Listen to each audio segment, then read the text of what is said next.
Ethan's hands trembled as he gripped the knife, its cold metal biting into his palm. The laughter still echoed in his mind, cruel and unrelenting, as if the entire world was mocking him. It wasn't just her voice anymore, it was everyone's. The night was silent, but in his head it was deafening.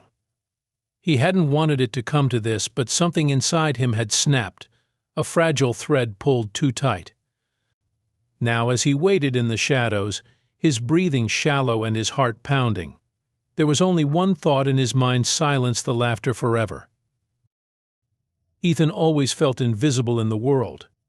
He was the type of man who blended into the background, unremarkable and easy to overlook. Most of the time, this suited him. He didn't crave attention or friendship. Yet some part of him longed for acknowledgement, to feel like he mattered. That longing led him to join the club gathering that night, despite his reservations. The gathering was lively, filled with chatter and laughter. Ethan sat at the edge of the room, nursing a drink he didn't enjoy, his eyes scanning the crowd. The people here seemed so sure of themselves, their voices confident, their movements fluid. Ethan felt like an outsider watching a world he didn't belong to. Sophia was the center of attention. Her laughter rang out often, a sound that seemed to light up the room. She was beautiful in a way that felt effortless, her presence magnetic. Ethan had watched her before, at other gatherings, though he never dared approach her. This time, something in him urged him forward.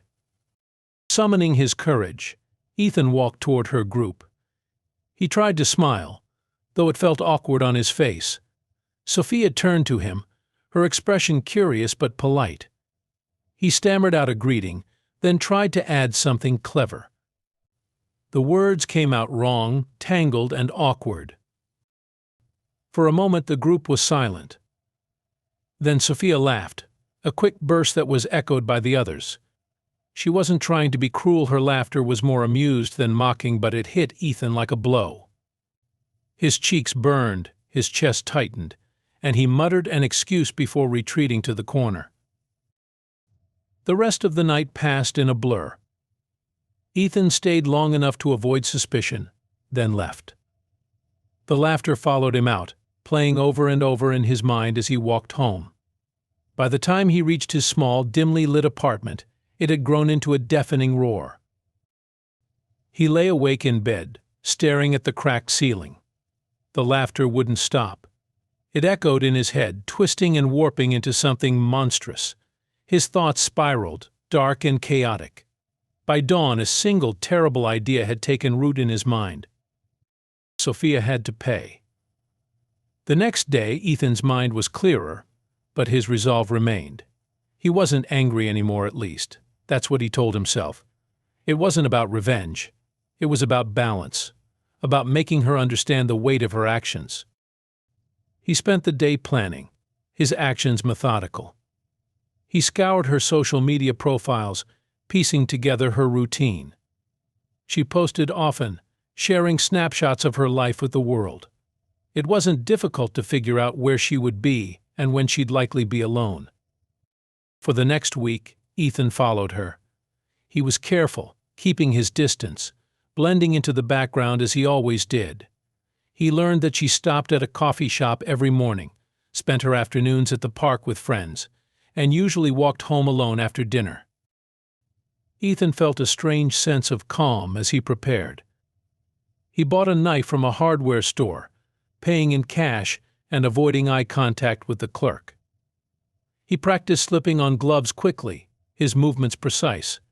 Everything had to go perfectly. The night finally came. Sophia was at a restaurant with friends, her laughter carrying through the air as they walked out.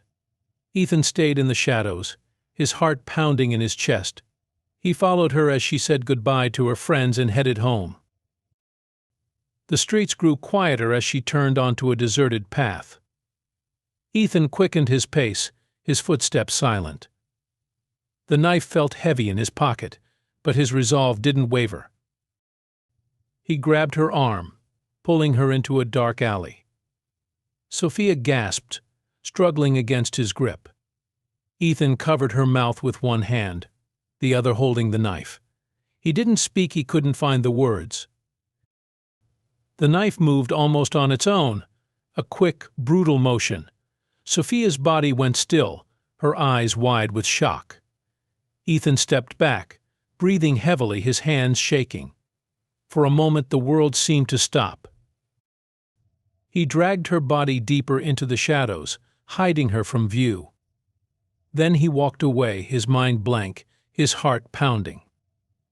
The news of Sophia's murder spread like wildfire. The city, usually bustling with careless energy, was now subdued. Her death shocked everyone who knew her, and even those who didn't. News anchors described her as a beloved figure, a young woman full of life, whose tragic end was both senseless and terrifying. Ethan watched the coverage from the dim light of his apartment. His emotions were chaotic and conflicted. On one hand, he felt a grim satisfaction. The source of his torment was gone. The laughter that had haunted him seemed to have finally quieted. But there was also a persistent, gnawing unease. The reality of what he had done felt heavier in the daylight. He had been careful to clean up after himself, disposing of the gloves in a public trash bin and trying to wipe down the knife. But doubts crept into his mind. What if he had left something behind? What if someone had seen him? Every sound outside his door made him tense. Every knock on a neighbor's door sent his heart racing. The police were quick to act. They canvassed the area where Sophia's body had been found, interviewing witnesses and reviewing surveillance footage. The media reported every update, fueling the public's growing fear. Ethan avoided the news after the initial reports. Each mention of Sophia's name was like a blade twisting in his chest. At night he couldn't sleep. When he closed his eyes, he saw her face, her wide, frightened eyes, the moment life left her body. He told himself it had been necessary, that she had deserved it, but the justification felt hollow. The police began reaching out to people who had been at the club gathering where Ethan had last seen Sophia. Ethan knew they would come for him eventually, so he rehearsed his answers, keeping them vague but believable. When 2 detectives knocked on his door, he was ready. They asked about the night of the gathering, whether he had spoken to Sophia, whether he had left early. Ethan lied smoothly, his voice calm despite the tremor in his hands. The detectives thanked him and left, but their sharp gazes lingered in his mind long after the door closed. Ethan thought he had done well, but the detectives weren't convinced. Something about his demeanor had set off alarms. They began digging into his background, searching for any connection between him and Sophia. They found it quickly. Ethan's social media profiles revealed his obsessive behavior, his fixation on Sophia. It was subtle but undeniable: likes on old photos, comments on posts that had gone unnoticed at the time. The pieces were starting to fall into place. The final break came when the detectives found the knife. Ethan had thought he had hidden it well, but a single oversight was all it took. They matched it to the wounds on Sophia's body, and the fibers from his gloves confirmed his presence at the scene. Ethan was arrested 2 weeks after the murder. As the officers led him out of his apartment in handcuffs, he felt a strange sense of detachment. The neighbors watched from their doorways, their faces a mixture of shock and disgust. Ethan avoided their eyes, his focus inward, on the storm of thoughts swirling in his mind. The interrogation room was cold and sterile, its walls bare except for a large mirror. Ethan sat across from 2 detectives, his wrists cuffed to the table. He stared at his reflection, avoiding their eyes. The questioning began slowly, the detectives circling around the details, giving him room to slip up. Ethan stuck to his story, denying any involvement, insisting he barely knew Sophia. But as they presented the evidence, piece by piece, his defenses began to crumble. The knife, the fibers, The messages, each revelation was a hammer blow, chipping away at the fragile facade he had built. The detectives pressed harder, their voices steady but unyielding. Ethan's calm began to crack. "I didn't mean to," the words slipped out before he could stop them. He froze, his breath catching in his throat. The detectives pounced on the admission, their questions coming faster now. Ethan's hands shook as he tried to explain. "She laughed at me," he muttered, his voice barely audible. "She humiliated me in front of everyone. I couldn't stop hearing it, that laugh. It wouldn't go away." The detectives exchanged glances, their expressions grim. Ethan continued, his words spilling out in a rush. He told them about the gathering, about how the laughter had followed him home, about the weeks he spent planning. His voice wavered as he described the night of the murder, the moment he grabbed her, the sound of her struggle. "I didn't want to hurt her," he said, though even as he spoke he knew it wasn't true. I needed her to understand." The room fell silent when he finished. Ethan slumped in his chair, his face pale, his body trembling. The detectives left the room, leaving him alone with his thoughts. Time passed, though Ethan couldn't say how long. When they returned, it was with a lawyer and a confession document. He signed it without protest. There was no point in fighting. The trial was brief. Ethan pleaded guilty, his confession leaving little room for defense. The courtroom was packed, the air heavy with tension. Sophia's family sat in the front row, their grief palpable. Ethan didn't look at them. The prosecutor described him as a cold, calculated killer, a man who had acted out of selfishness and cruelty. Ethan's lawyer argued that he was mentally unwell, that his actions were the result of a fragile mind pushed too far. The judge listened carefully but showed little sympathy.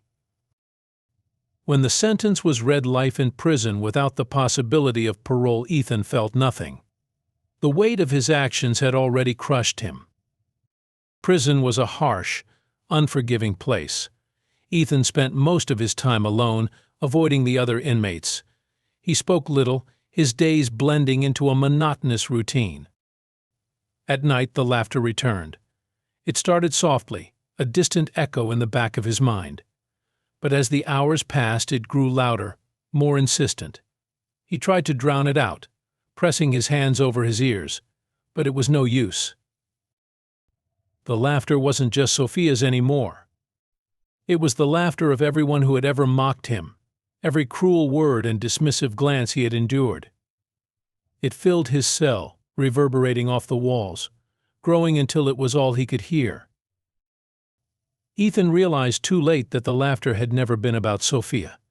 It was a part of him, a manifestation of his own insecurities and self-loathing. Killing her hadn't silenced it. If anything, it had made it louder. As the years passed, Ethan became a shell of the man he once was.